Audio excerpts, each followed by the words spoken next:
Hello everyone, कैसे हैं आप सभी। आई होप सब बेटर होंगे। तो चलिए फ्रेंड्स, आज की वीडियो में हम लेकर आए हैं समास। तो फ्रेंड्स, समास को किस तरीके से याद रख सकते हैं इस वीडियो में जानेंगे।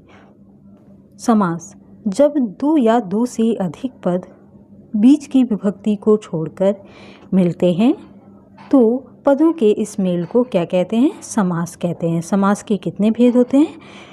तो प्रमुख पूछे जाएं तो 6 भेद होते हैं। वैसे हम इस वीडियो में 7 भेद पढ़ेंगे। तो 7 कौन से भेद हो जाएंगे समास के?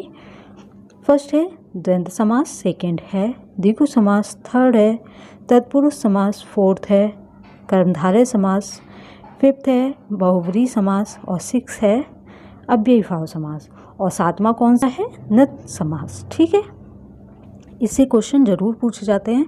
जहाँ नकारात्मकता का भाव आए वहाँ पर ये समास का प्रयोग होता है। ठीक है, अब हम एक एक समास को देख लेते हैं। तो फर्स्ट कौन सा हो जाएगा? द्वंद्व समास। इस समास में दोनों पद कैसे होते हैं? प्रधान होते हैं, लेकिन दोनों पदों के बीच और शब्द का लोप होता है। जैसे हार और शब्द का लोप हो रहा है तो जीत। ठीक है, हार और जीत, पाप और पुण्य, वेद और पुराण। ठीक है, लेन और देन, इस तरीके से याद रख सकते हैं। जहाँ पर डैश का भाव आए और लोप हो रहा हो वहाँ क्या होता है? द्वंद्व समास होता है। ठीक है, नेक्स्ट है, और ज़्यादातर इसमें देखा जाता है कि विलोम शब्द आते हैं। जैसे हार का विलोम शब्द क्या हो जाता है? जीत हो जाता है, पाप का पुण्य हो जाता है। इस तरीके से भी याद रख सकते हैं। सेकंड नंबर है द्विगु समास। तो जिस समास में पहला पद कैसा हो? संख्यावाचक हो, विशेषण हो, उसे क्या कहते हैं?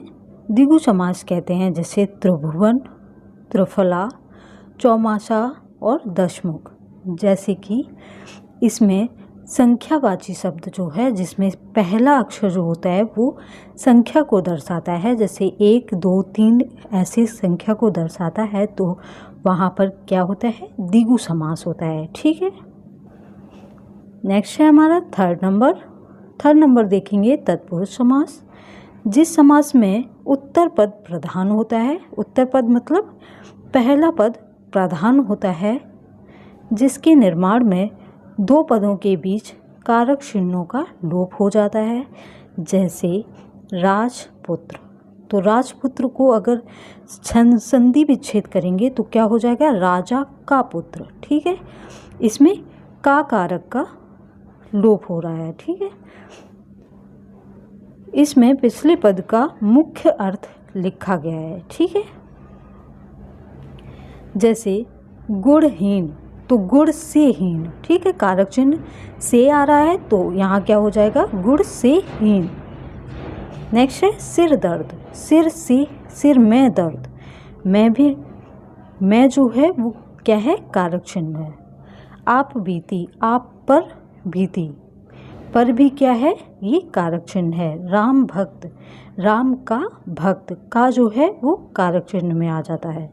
इस तरीके से हम तत्पुरुष समास को याद रख सकते हैं। जिसमें कारक चिन्ह का लोप हो रहा हो उसे क्या कहते हैं?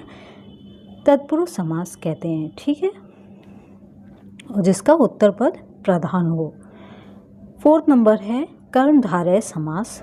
तो कर्मधारय समास में जो समास विशेषण, विशेष्य और उपमेय उपमान से मिलकर बनते हैं उन्हें कर्मधारय समास कहते हैं। तो इन्हें हम कैसे जानेंगे?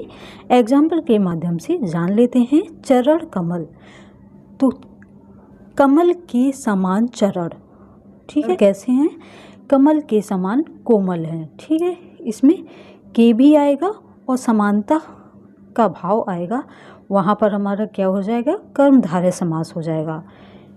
कमल नयनम, ठीक है, तो कमल के समान नयन, नयन कैसे हैं? कमल के समान है, तो इसमें भी कर्मधारय हो जाएगा। नील गगन, नीला है गगन।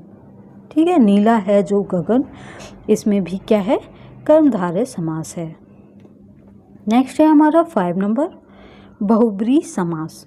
तो जिस समास में शाब्दिक अर्थ को छोड़कर अन्य शेष अनविशेष का बोध होता है उसे बहुब्रीहि समास कहते हैं। इसमें क्या हो रहा है कि जो शब्द है उसका अर्थ छोड़कर अन्य विशेष का बोध होता है उसे हम क्या कहते हैं, बहुब्रीहि समास कहते हैं।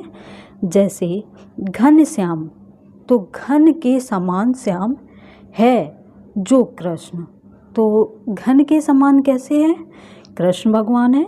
दशानन किससे देख लीजिए, दशानन 10 मुँह वाला, मतलब 10 मुख वाला, तो 10 मुख वाला कौन हो जाएगा, रावण हो जाएगा। ठीक है, इस तरीके से याद रख सकते हैं।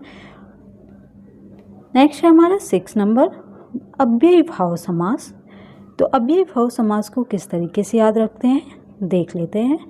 जिस समास का प्रथम पद अव्यय हो और उसी का अर्थ प्रधान हो उसी को हम क्या कहते हैं, अव्ययी भाव समास कहते हैं। जैसे कि यथाशक्ति, यथाशक्ति में जो यथा है वो क्या है, अव्यय है जो कभी परिवर्तित नहीं होता है। यथा धन शक्ति, यहाँ यथा जो है वो क्या है, अव्यय का अर्थ लिखा गया है, अर्थात यथा जितनी शक्ति। ठीक है, यथा का मतलब क्या होता है, जितनी शक्ति।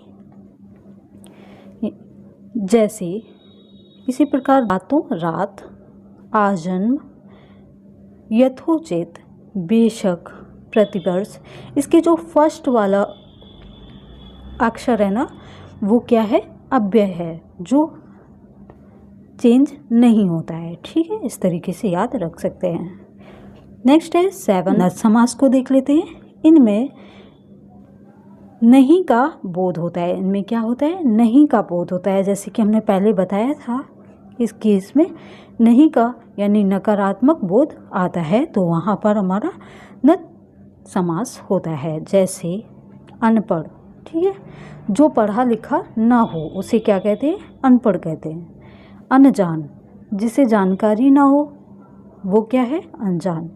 अज्ञान, जिसे ज्ञान ना हो, जहाँ ना का भाव आए वहाँ पर हमारा नत समास हो जाता है। ठीक है, तो फ्रेंड्स आज की वीडियो में इतना ही, मिलते हैं नेक्स्ट वीडियो में। तब तक के लिए धन्यवाद। Thank you watching my video.